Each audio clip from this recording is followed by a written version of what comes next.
Bonjour et merci de nous retrouver sur le plateau d'Un cœur qui écoute, votre émission de spiritualité. Aujourd'hui, nous avons le plaisir de recevoir le père Bruno-Marie Dufay. Bonjour. Bonjour père.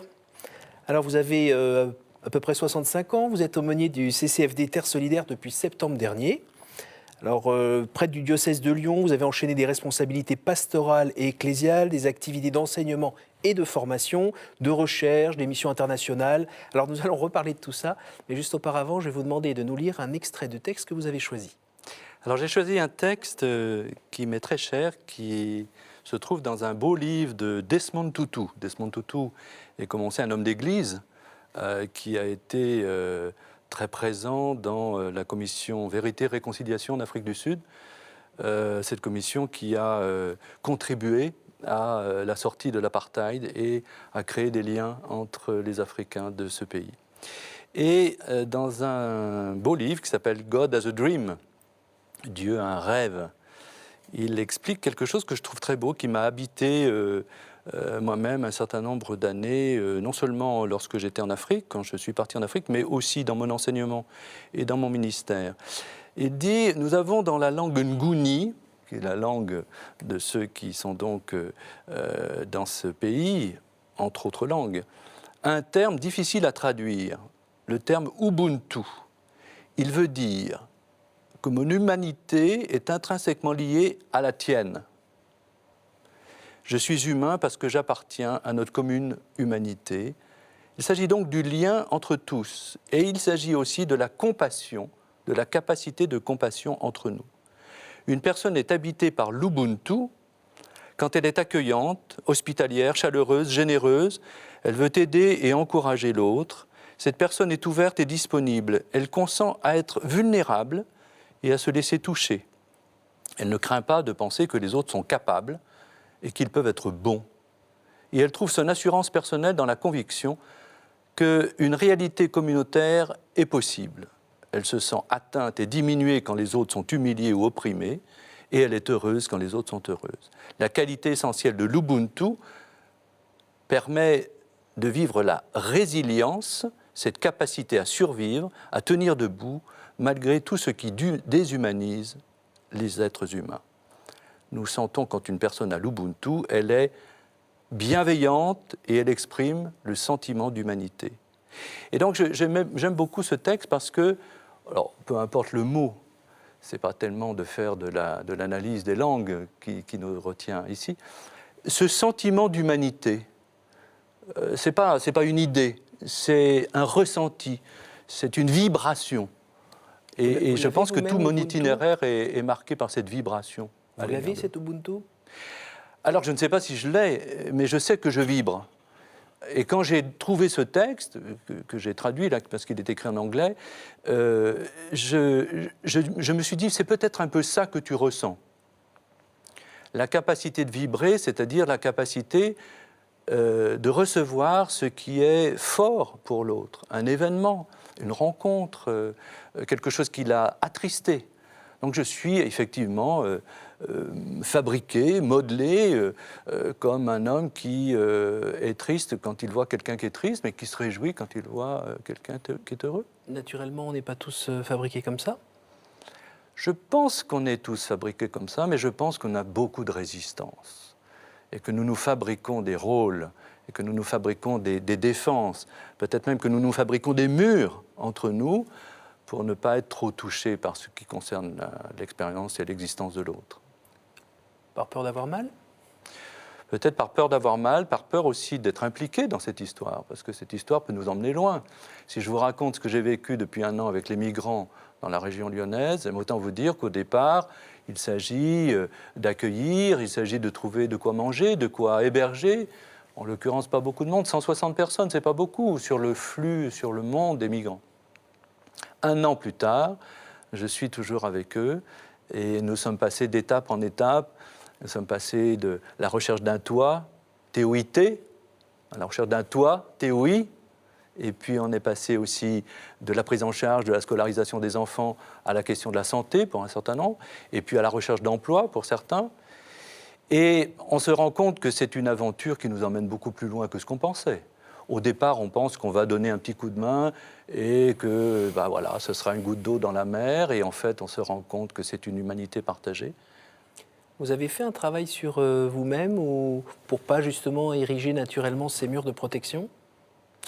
Alors j'ai été amené à le faire dans un autre contexte, parce que j'ai passé 10 ans dans un hôpital, entre 2004 et 2014, comme aumônier. Donc il s'agit du centre de traitement du cancer à Lyon.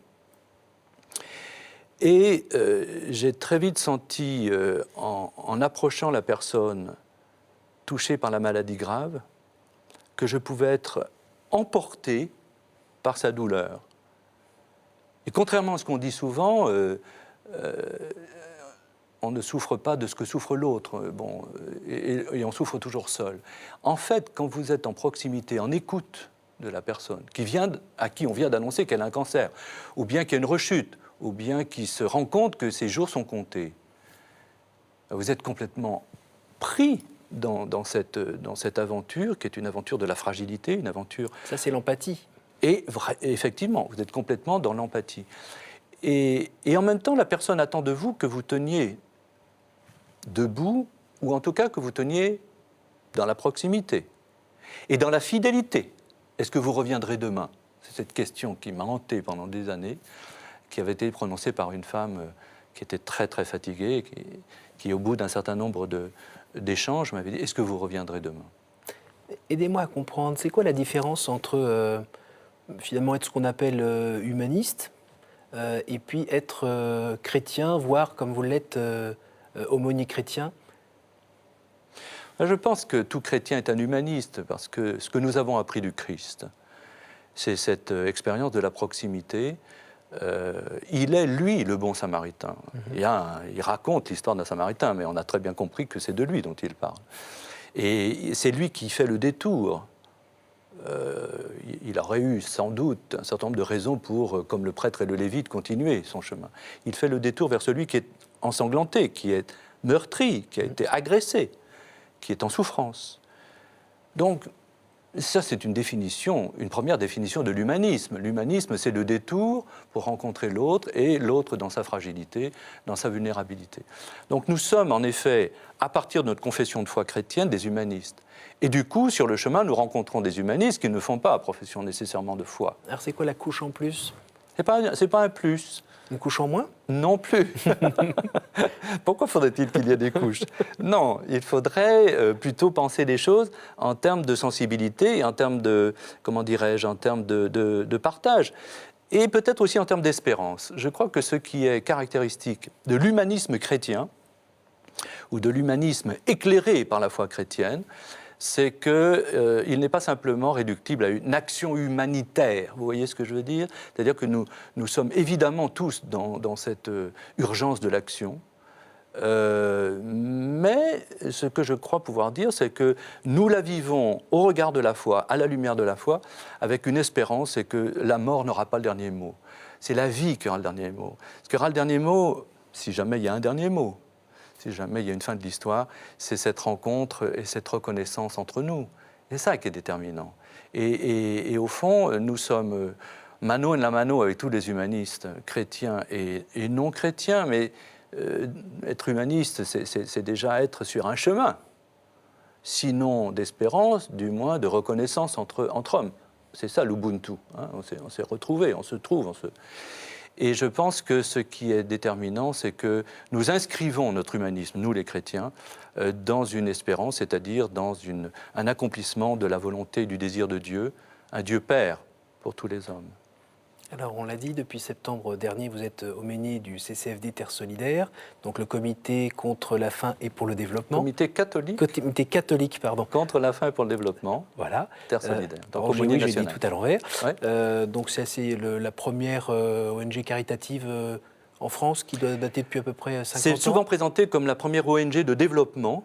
Pas seulement caritative, parce que précisément, ce n'est pas de l'action directement caritative, c'est une action, une réflexion, une action, une mise en œuvre de projets de développement avec des partenaires de pays du Sud. Et c'est aussi une action forte d'éducation au développement et à la solidarité internationale, ici en France. Alors, il y a des personnes qui sont présentes au siège à Paris, puis il y en a qui sont présentes un peu dans tous les diocèses de France. Alors, qu'est-ce que ça veut dire être aumônier du CCFD Terre Solidaire? C'est aumônier des bénévoles, aumônier du mouvement? Racontez-nous. C'est une bonne question.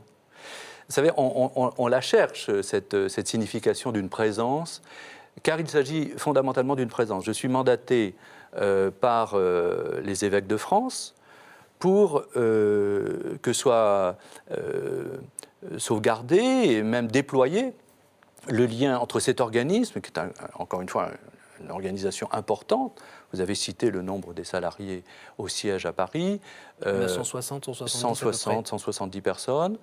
Et il y a effectivement des chargés de mission dans les régions, des chargés de mission dans les différents pays, Afrique, Amérique latine, Asie.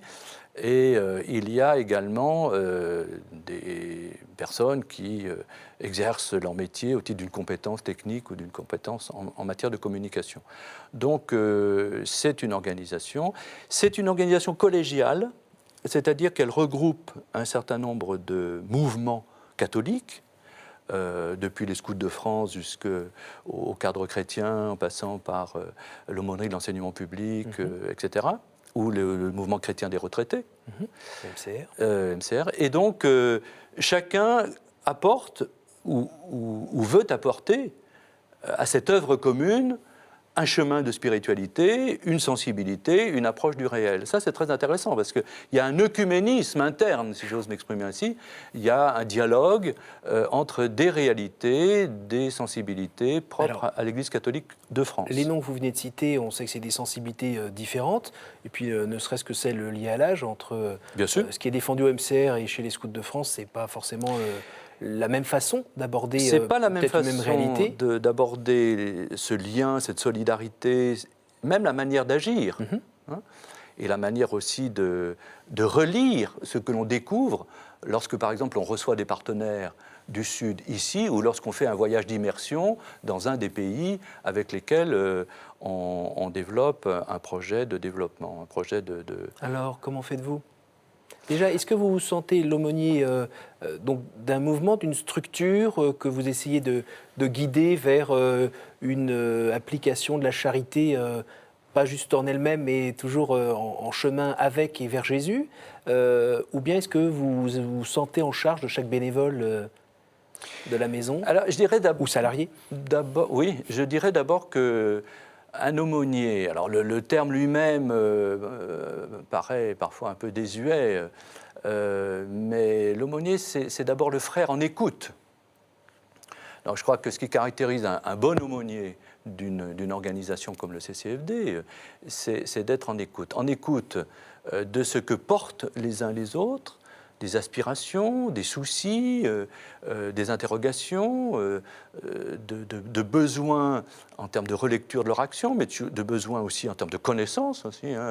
Actuellement, je suis fortement sollicité, aussi bien sur la place des migrants dans les questions de développement et de solidarité internationale, on ne peut pas difficilement échapper à cette question, que dans la connaissance et la présentation de l'encyclique du pape François autour de écologie et développement, puisque nous sentons bien que nous ne pouvons plus penser le développement et la solidarité internationale sans penser en même temps l'écologie et la réalité de la protection, non seulement de la maison commune, comme dit le texte de François, mais aussi de tout ce que nous réalisons ensemble. Donc c'est d'abord un écoutant, l'aumônier, c'est aussi un conseiller, je crois, tout simplement, avec beaucoup de modestie, peut-être une proposition d'approfondir telle question. Alors, il est vrai que mon itinéraire de professeur, mais aussi de pasteur, m'a sans doute amené et aidé à mettre des mots sur des questions. Et je trouve qu'il y a là un beau service du frère. Écouter, renvoyer à ceux qui sont dans des équipes, qu'ils soient dans le Jura, dans les pays de Bretagne ou dans le sud de la France, les écouter, les rencontrer, les écouter, et tenter de formuler une question qui est au cœur de leur sensibilité, de leur recherche. Alors là, on entend un petit peu le mot maïotique, le mot... oui, il y a quelque chose comme ça. C'est votre côté philosophe qui finalement, par le dialogue, essaye de faire accoucher chez l'autre, dans sa pensée, d'une perception du réel plus fine pour peut-être trouver d'autres réponses en ayant synthétisé les questions. Je le dis pas très bien, je ne suis pas philosophe. Écoutez, je suis convaincu que la pensée est un service de l'homme. La pensée n'est pas simplement un exercice des concepts, un jeu entre les concepts. Ça peut être ça. On peut jouer avec les concepts. On peut aussi, à partir de l'histoire concrète, je suis à cet égard marqué par une phrase d'Hannah Arendt, à qui j'ai consacré ma thèse de doctorat de philosophie. History is a story. L'histoire humaine est d'abord une narration, une histoire que nous nous racontons. Quand vous écoutez l'histoire de quelqu'un, vous voyez émerger un certain nombre d'événements, un certain nombre d'expériences fortes, un certain nombre d'inquiétudes, un certain nombre de questionnements irrésolus. Et vous pouvez vous tenir en proximité, on retrouve la proximité qu'on évoquait précédemment, vous pouvez vous tenir en proximité et participer à la construction de la pensée de cette personne. Et quand cette personne est au milieu d'une communauté, vous pouvez participer à la construction d'une pensée communautaire. Et peut-être que là, c'est une forme de service, une forme de fraternité, oui, en effet. Et ça, on y arrive d'autant plus que soi-même, on n'a pas des réponses à tout. Ah, ça, c'est clair. Ça, c'est clair. Que ce soit dans les questions de développement, que ce soit dans les questions de conflit, que ce soit dans les questions de fragilité, de maladie, que ce soit dans les questions de migration aujourd'hui, il y a une chose qui est claire, c'est qu'il y a des questions qui demeurent sans réponse. Ce sont des questions existentielles, ce sont des questions relatives à l'inquiétude de chacun. Qu'est-ce que je vais devenir? C'est la question majeure. D'où est-ce que je viens? Qu'est-ce que je vais devenir? Cette question, elle est au cœur de l'échange qu'on peut avoir avec des personnes touchées par la maladie grave ou de parents dont l'enfant est touché par la maladie grave. Mais vous-même, vous vous posez encore ces questions-là pour vous? Ah oui, complètement, jour après jour. Et qu'est-ce que vous répondez? Et qu'est-ce que je réponds? Je crois que plus je vieillis, puisque nous prenons de l'âge et que sans doute plus on avance en âge, moins on sait, ou moins on prétend savoir, et plus on est dans l'écoute et dans la pauvreté, dans l'humilité. Hein, on fait l'expérience de cette humilité. Ça me frappe beaucoup. Qu'est-ce que je réponds? À vous voir, on n'est pas encore en train de vous attacher votre ceinture, là. Non, mais je fais l'expérience de la fatigue, comme beaucoup de ceux qui ont passé certaines décades, et puis aussi qui ont donné un peu d'eux-mêmes. Mais ce que je crois, c'est qu'à ce moment-là, la phrase qui me vient, c'est « me voici », et fais de moi, un peu à la manière de Charles de Foucault, hein, fais de moi ce qui te semble bon. Quoi que tu fasses, je te remercie. Donc on est à la fois, plus on avance, plus devant ces questions s'impose l'aspiration au pardon et à l'humilité.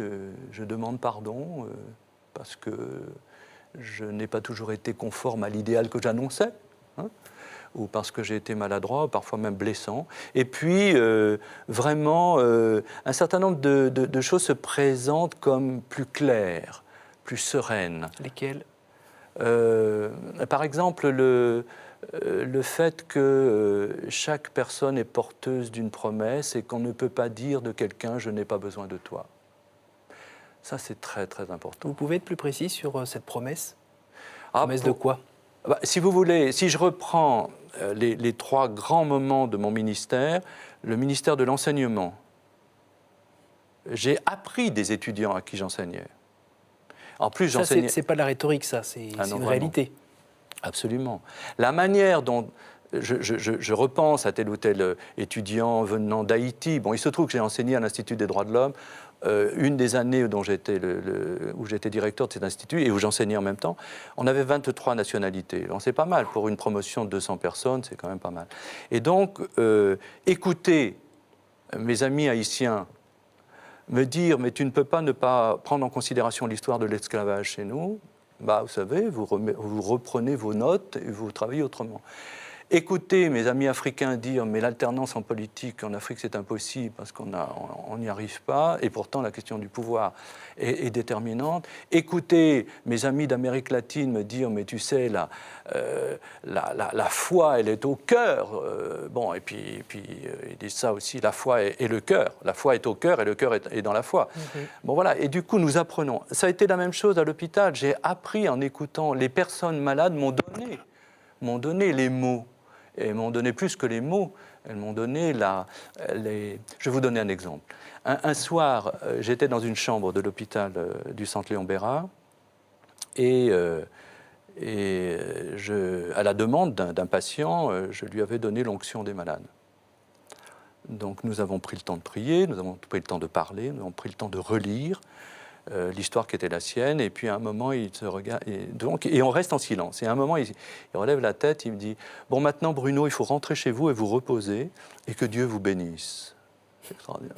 Quand vous recevez cette phrase, maintenant, il faut aller vous reposer, et que Dieu vous bénisse. Habituellement, c'est l'aumônier qui dit que Dieu vous bénisse au patient. Là, c'est le patient qui me bénit. Et cette expérience, voyez, de la réciprocité, cette expérience du partage vraiment en acte, vous apprend et vous fait complètement transformer d'étape en étape. C'est ça que j'appelle la promesse. Chaque personne porte une manière de vous surprendre. Mais sommes-nous encore en capacité de nous laisser surprendre? Voilà la question. Quel que soit notre âge et quelle que soit notre situation, notre responsabilité. De nous laisser surprendre, de nous laisser toucher. Alors on a parlé un petit peu de théologie, de philosophie. J'imagine que vous avez lu quelques auteurs et que vous avez quelques maîtres.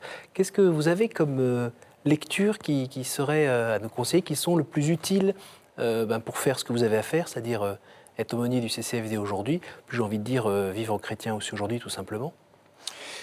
Alors, il y a vraisemblablement... Hannah Arendt, vous allez dire. Oui, Hannah Arendt, mais ça, je ne voulais pas recommencer.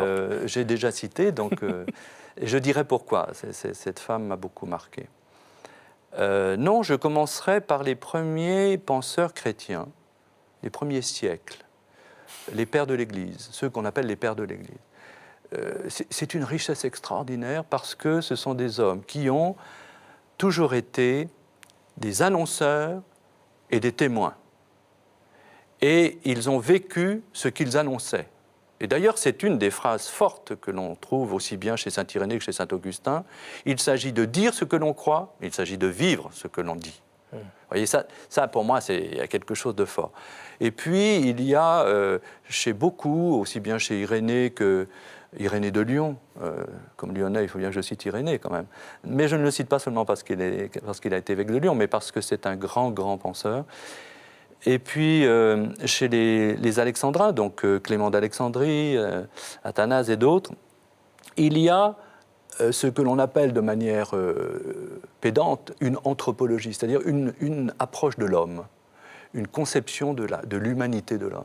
Et que l'on peut vivre aujourd'hui et qui ne colle pas juste au 1er siècle absolument, après Jésus-Christ. Absolument, voilà. Parce que cette anthropologie, cette manière de parler de notre humanité, prend en considération à la fois la fragilité humaine, les capacités humaines et la croissance humaine.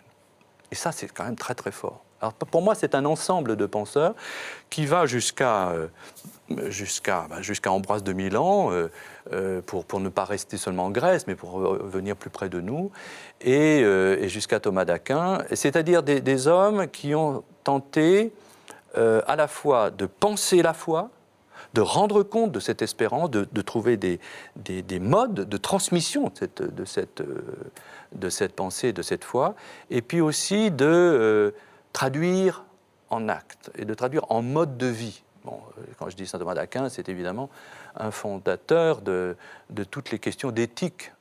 Alors on disait morale, mais on dit aujourd'hui débat d'éthique pour manifester qu'il s'agit d'un débat. Et il s'agit justement de ce discernement sur le bien vivre la foi.